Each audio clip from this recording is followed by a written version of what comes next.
All right, friends, here's another retelling of Jack and the Beanstalk. I'm going to read to you quite a few different versions just so that you really get familiar with the story.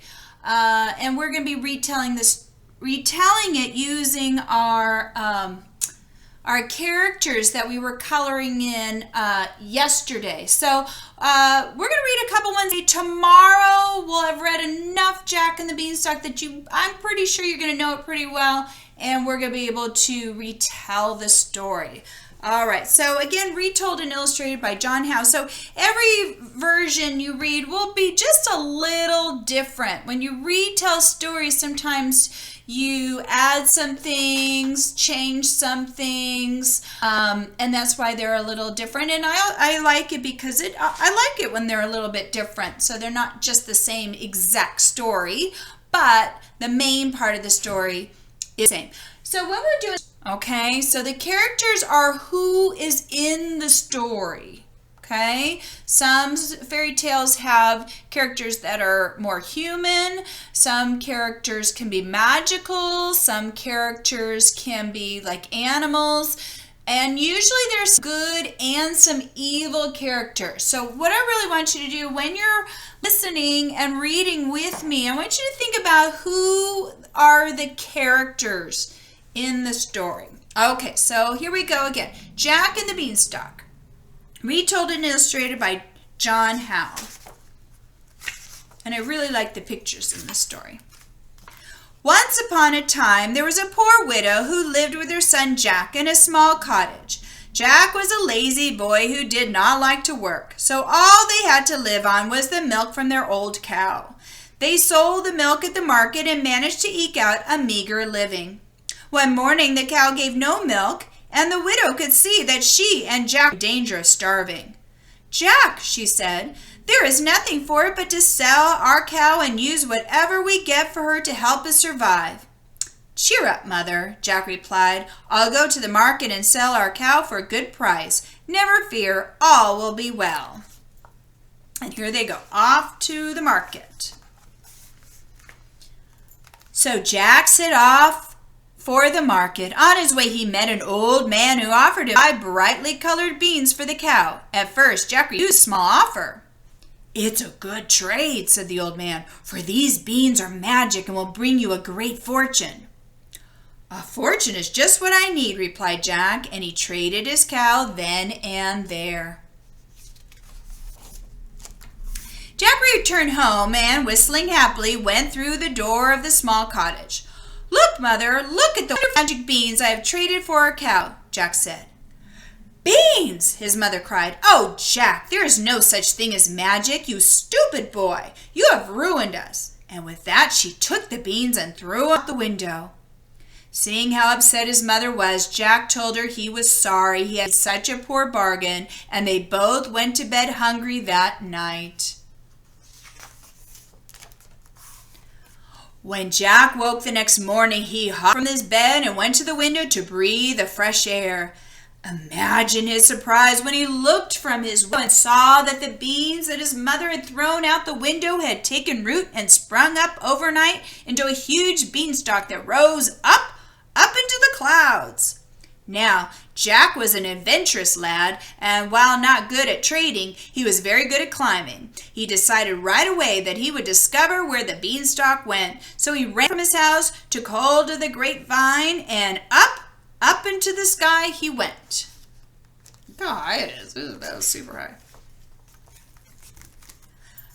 At long last he reached the top and saw in front of him a long, broad road that led directly to a great stone castle.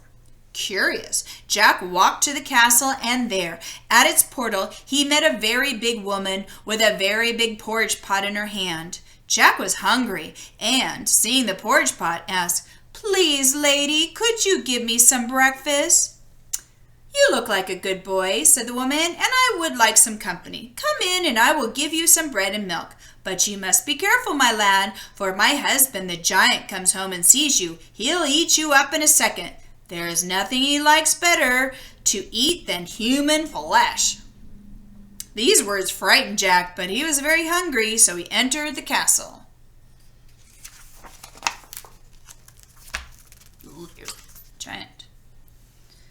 Jack had just finished his meal when the castle began to tremble and shake. Thump, thump, thump, the giant was approaching. Quick, cried the giant's wife, hide here. And she popped Jack into the unlit oven just as the giant came in. Wife, the giant rumbled, what is it I smell? Fee, fi, fo, fum, I smell the blood of an Englishman. Be he alive or be he dead, I'll grind his bones to make my bread. Nonsense, his wife replied. You must smell the stew I've cooked for you. There is no one here. Come sit and eat. The giant believed his wife, so he sat and ate the stew in great mouthfuls. When he was finished, he called out, Bring me my hen. The giant's wife brought him a plump hen, and the giant commanded, Lay! As Jack peeped out from the oven, he saw the hen lay a golden egg. When the giant commanded, another golden egg appeared.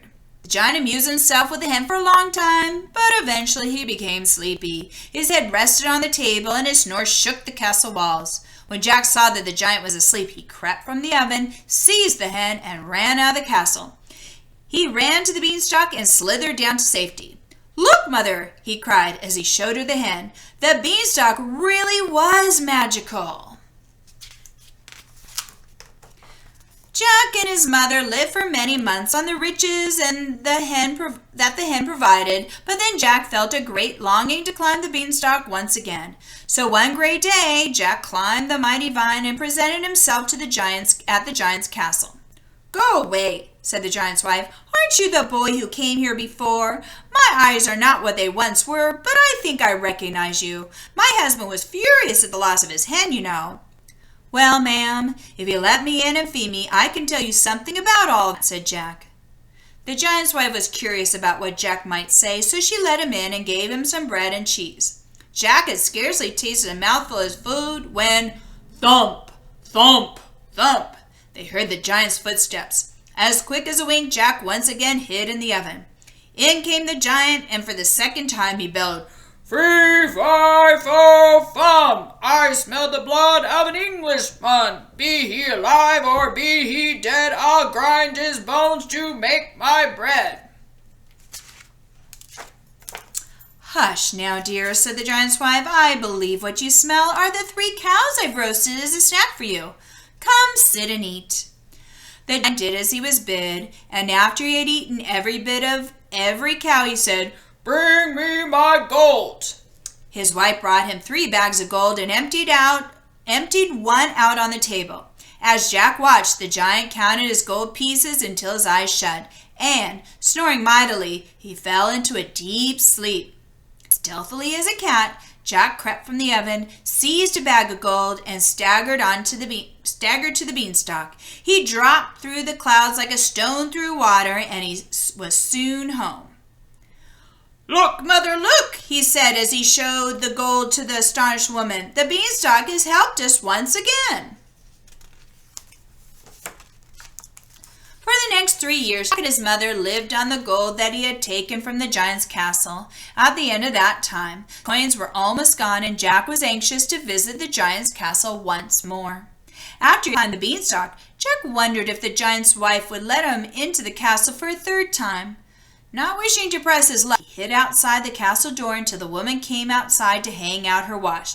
Just as the door was about to shut, Jack darted from his hiding place and scampered into the kitchen. Jack hid in the oven once again, and it was not long before the giant and his wife entered the kitchen. Wife, what is that smell? Demanded the giant. Fee, fi, fo, fum, I smell the blood of an... But before he could finish, his wife interrupted him. Don't fret, my dear. No one is here. That rascal stole your hen, and your gold has not been seen for years. I do not smell anything. You must have a cold. Come sit and eat.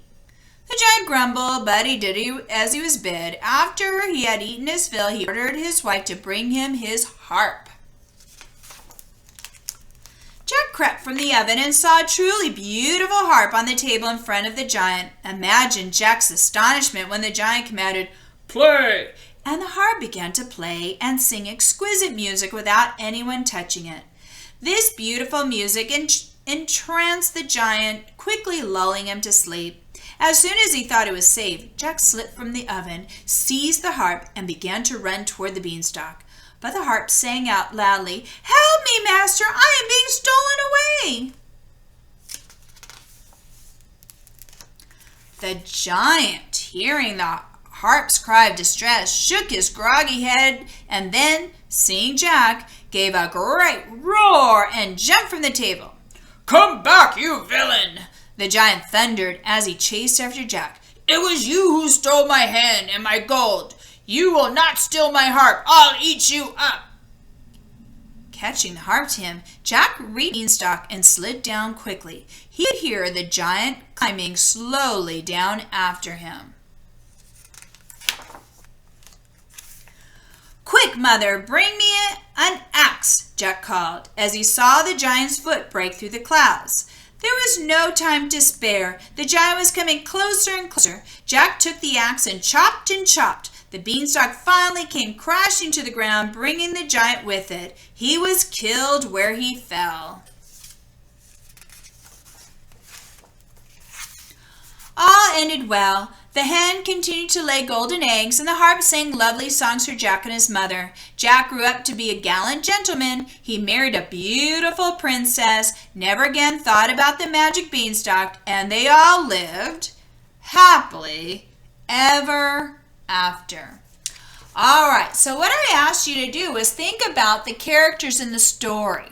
All right, so I want you to think about, were they good? Were they evil? Or, sometimes it's not really that easy to decide. It's very easy to say, oh, the giant's evil, everything like that. But Jack coming and stealing his stuff probably wasn't so great either. So maybe there's some good characters, some evil characters, and maybe some not so good characters. We'll just call them not so good, not great. All right, they weren't super wonderful. All right, thank you for thinking about the characters and reading with me another version of Jack and the Beanstalk. And then later on, there's another version it's called Jack, the Beanstalk, and French Fries. I found a version of it on YouTube, and I think Levi Stokes showed it to me at the Zoom meeting this morning, so I thought, oh, that'd be fun. I didn't have the book myself, but you'll get to hear about it from someone else reading it on YouTube. So I hope you enjoyed that version as well. That one's a little bit for fun. All right, thank you guys. Keep reading. Bye-bye.